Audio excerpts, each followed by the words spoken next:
Hello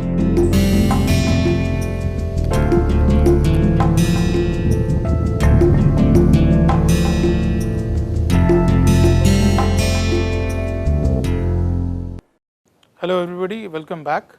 Now in this lecture we'll talk about the minerals and how they are formed and where they are formed, okay. And the study of mineral, the branch in geology, is termed as mineralogy. So as we discussed in the previous lecture, the different type of plate boundaries. So most of the minerals, okay, are formed along the plate boundaries, and that is mostly along the subduction zones where we have the source of magma coming on the surface, okay. So if we broadly we look at the major locations where the magma comes out from the volcanoes, okay, are the subduction zones, okay. Either they are that subduction zone is between the continental and oceanic plate, or oceanic plate, okay, and or we are having the spreading centers. So these are the three major areas where we can look at and try to look at the magma which is coming out on the surface, okay. So again, just to quickly look at that, what are the sources. So as I have explained, so we have the oceanic subductions, we are having oceanic continental subductions. These are the locations where we will have the source of magma coming right up to the surface, okay.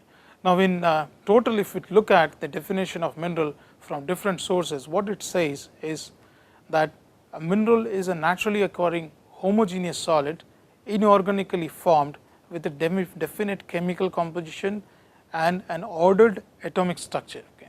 So each mineral will have a typical chemical composition and a atomic structure, and this is very important. We will study how we can identify based on the atomic structures also the different minerals and the chemical composition.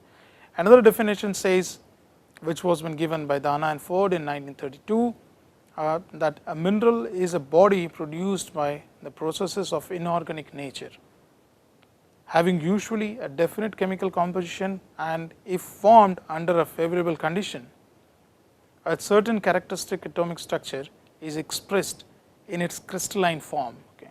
So we will look at the crystal structures also, that are what different, and the crystal forms also. So these are the crystalline forms and other physical properties, okay. That is what is given, again almost similar, talking about the inorganically formed and having definite chemical composition and the atomic structure, okay. Then third, it came in 1990, it says minerals are naturally occurring inorganic substance with definite and predictable chemical composition and physical properties, okay. And then it talks about that finally, if we take considering all these definitions, we can say that a mineral is a natural, inorganic, homogeneous solid substance having definite chemical composition and regular atomic structure, okay. So for example, this is some of the pictures which have been shown of diamond, and then we are having ruby, and then we are having the quartz, okay.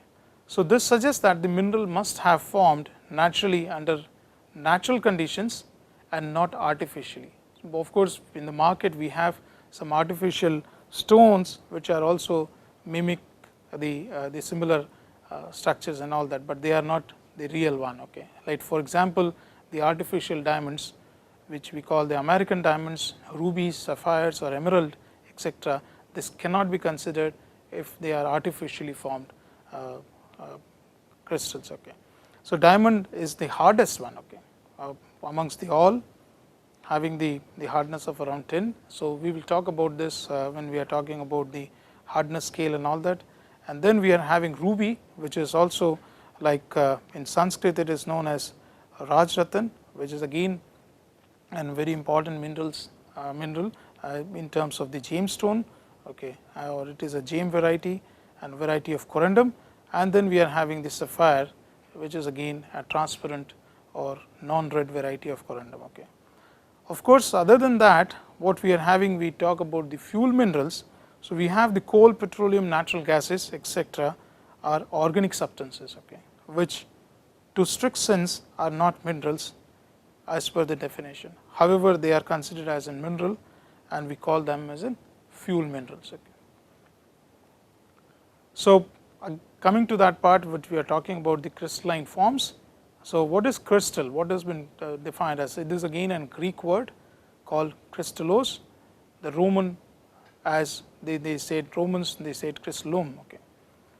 So, the word crystal can be applied to a solid substance that grows with a planar surfaces, okay, or a naturally occurring solid body bounded by a smooth and plane surface arranged in a geometric pattern. So, it has an angle in between the two planes, and you will see that most of the minerals are having very definite crystal forms, okay, and the crystal planes.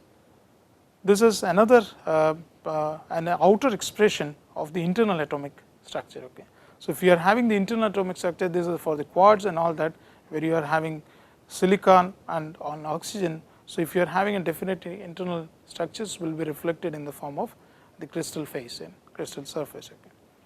So, this is an example of quartz, which is a hexagonal prism, okay, which is definitely like a very beautiful crystal faces you can see here, okay, very definite at definite angle, like here.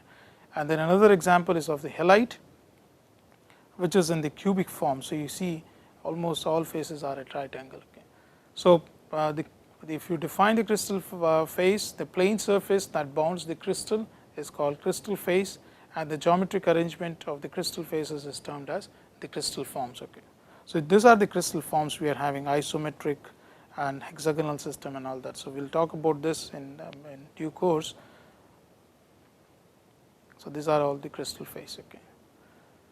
There are different minerals which are not having a definite crystal phase, and they are termed as mineraloids. Okay. Some naturally occurring minerals, solid compounds do not meet the definition of minerals because they lack one in definite composition or a characteristic crystal structure or both, okay, and they are termed as mineraloids. Okay. So, example is opal, which is amorphous, okay, it is very soft in nature. And then we are having polymorphs. Okay. So, we have crystalline minerals, we have mineraloids, okay, and then we are having polymorphs. Now, polymers are the minerals having same chemical composition but different crystal structures. So, this is an example which talks about the calcite, okay, and having hexagonal crystal form, and then we are having aragonite, which is orthorhombic in nature, okay, but both are having same chemical composition. So, the polymers are those minerals having same chemical composition and different crystal structures. Now, conditions for the formation of crystals, okay, again slow cooling of magma, and then free surroundings that facilitate the crystal growth in different direction, and third is no interaction or no interference of the adjacent or nearby growing minerals during the solidification. So, these are the conditions for the formation of the crystals. Okay. Now, mode of formation of minerals, if you take in total what we are having, there are three modes, okay, of mineral formation: by cooling of magma, by secondary processes, that is what we are talking about, that if they are having a chemical process and all that, okay, and third is the under metamorphism. So, under great temperature and pressure beneath the earth surface will result into the change in the or alteration of the one mineral to another one. Okay. So, mode of formation of minerals. So, that was the mode of formation of minerals we are talking about in terms of the cooling of magma, secondary process, and under metamorphic. Now, here mode of formation of minerals, if we take, okay, most of the minerals are formed at different stages of cooling of magma. Okay. So, as the magma is erupted on the surface, it cools down, it solidifies. So, that is the process along which the different minerals will form, and we will see that reaction series how the different minerals are formed. And almost 90% of rock forming minerals like feldspar, quartz, amphiboles, mica, olivine, okay, are formed along during that process of cooling of magma. Also, some precious minerals, jamestones like garnet, topaz, beryl, beryllium, etc., are formed during the cooling of magma, and that process is termed as magmatic crystallization. Secondary processes, if you take, is weathering, precipitation or deposition, okay, leads to the formation of minerals like calcites, dolomite, bauxite, salt, coal, petroleum, and this is because of the mainly because of the weathering, okay. And then we are having more of clay minerals like kaolinite, stalactite, montmorillonite, agate, etc. Okay, are the reasons for the how they are formed in the secondary processes. Okay. Then finally, we are having third one is the metamorphism of the minerals that are formed. So, under the influence of high temperature and pressure, with and without involvement of the chemical active solution, we see the example for the formation of different minerals or alteration of the minerals from one to another. Okay. So, we see andalusite, sillimanite, kyanite, sterolite and all that. Okay. And the major locations, as we have already discussed, I will just move ahead. Okay. So, important rock forming minerals, if we take, okay, so what we are having, more than 75% of the earth crust is made up of elements like oxygen and silicon. Okay. And in order of abundance, if you take, silicates are the most abundant rock forming minerals, followed by oxides, carbonates, phosphates and sulfates. Okay. So, we are having silicates are the minerals which comprises silicate tetrahedron or silicate anions, and the examples of these minerals are commonly seen, which are feldspar, pyroxenes, amphibole, olivine, garnet, quartz, clay and mica. And whereas if we look at the non-silicate minerals, we are having oxides, okay, mainly the hematite, magnetite, and then we are having sulfides, which we are having chalcopyrite, which is rich in copper, or we are having lead, that is galena, and then we are having carbonates, mostly the calcite, we are having sulfates, we are having gypsum, and then phosphates, we are having apatite. Okay. So, these are the non-silicate minerals, and we are having silicate minerals, and silicate minerals are most abundant in nature. Okay. Now, coming to the feldspar particularly, this is the form of the silicate minerals. Okay. We have again different type of feldspar, and mostly what we have is the plagioclase feldspar, and we are having orthoclase feldspar. Okay. So, what we see the potash feldspar mainly, okay. And then further plagioclase feldspars are been divided into three, which starts from sodium, and we are having right up to the calcium. Okay. So, we are having the albite, we are having labradorite, and we are having anorthite. Okay. And labradorite is one of the mineral which has also been used by many people as a gem variety, which has the characteristic of play of colors, and this has been termed as labradorescence. Okay. So, labradorite is known for its displaying different colors. Okay. And this phenomena is very much commonly seen in the plagioclase feldspar. Then we have other minerals like orthoclase, microcline. This is again the potash feldspar we are talking about, and then we are having albite, and this is the plagioclase part. Okay. So, this is how it looks like in a hand specimen. Okay.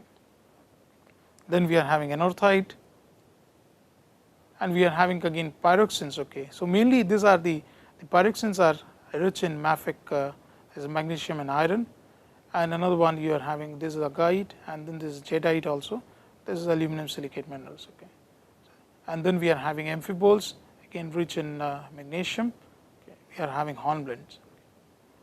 Now, these all minerals are been seen in different type of rocks, and based on the composition, different type of rocks are also been classified. We will see when we are talking about the rocks and all that. Okay. And then we are having olivine, which is again rich in magnesium and iron, and we are having mica, which is again silica and magnesium and iron we see. Okay. So, this is termed as muscovite, and then we are having biotite. Biotite is but darker in color because of the magnesium and iron, whereas this is lighter because of the silica and aluminum. Okay. So, these are also one of the characteristics parameter which we are using while identifying the mafic rock and felsic rock or the rocks which are rich in silica and all that. Okay, they will be lighter as compared to others. So they are having these are the darker ones where we are having magnesium and iron. Then we are having quartz, mostly the silica, silicon oxide. We are having. So we have the crystal structures which are very definite. This is a rock crystal, and this is what we see as the pink variety of quartz. Then we are having we have discussed a little bit about the non-silicate minerals, mostly are formed because of the precipitation or the solution activities. We have halite, we have galena, we have pyrite, calcite, etc. Okay. Now, in 1922, BOWEN identified two series of mineral formations, okay, or the process of crystallization of the minerals. He suggested that the minerals crystallize in a particular manner, okay, with a varying temperature which is ranging from 14,000 degrees to 800 degrees. Okay. So that is when the magma comes out, it is extremely hot and it slowly cools down. So in this process of cooling down, different minerals will crystallize, okay, and different crystal forms will be seen. Okay.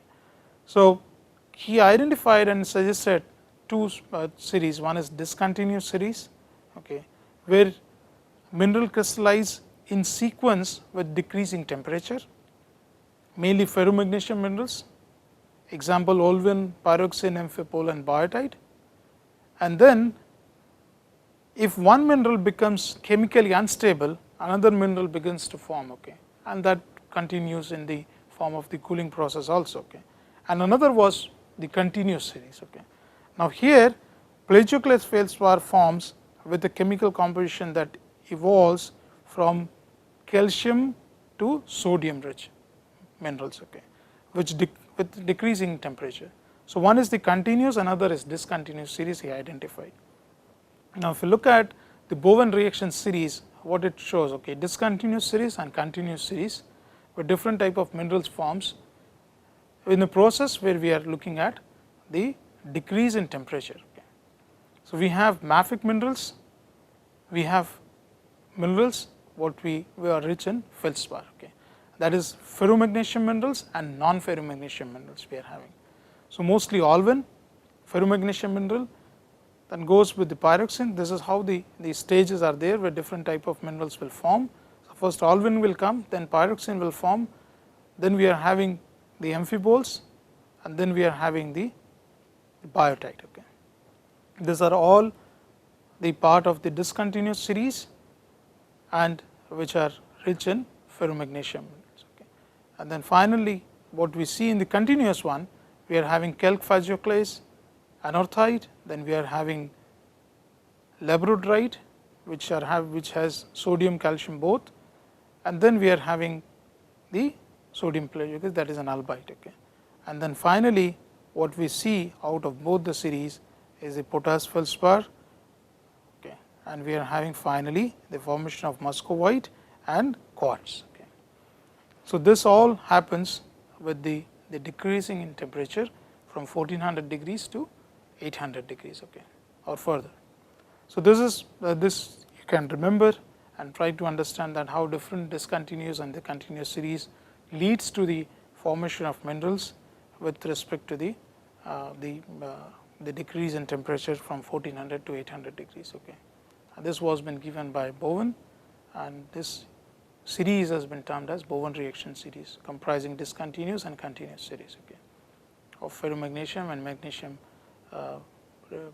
non-ferromagnesium minerals. Okay. Now criteria for identifying minerals, this is again a very important aspect which we should know, and we can use this criteria while in the field also, one where we can identify the different minerals based on the understanding that what different properties the respective minerals will have. Okay. So crystal systems, first is the crystal. So we look at the crystal system and we try to identify or classify the different minerals. Okay. So most of the mineral occur in nature are having crystalline forms, okay, which is a reflection of the internal atomic arrangement that we were talking about. Okay. So this geometric arrangement of atom result into different shapes of crystals. Okay. So, for example, cubic, either it is prism or it is hexagonal or it is tetragonal. Okay. So, on the basis of the systems or symmetry of the crystal forms, these forms are subdivided into 6 different systems, okay, where we are having cubic, we have tetragonal, we have hexagonal, we have orthorhombic, monoclinic, triclinic. Okay.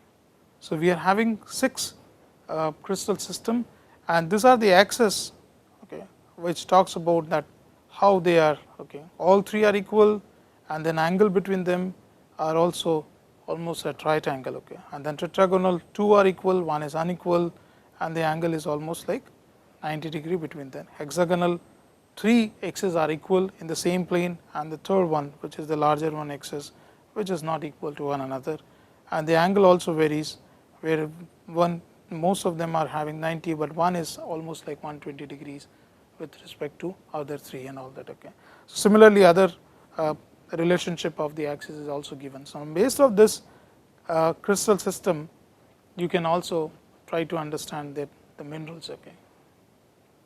So, this again that has been given that how 6 crystallographic systems exist, and which can help, and these are different examples which are been given.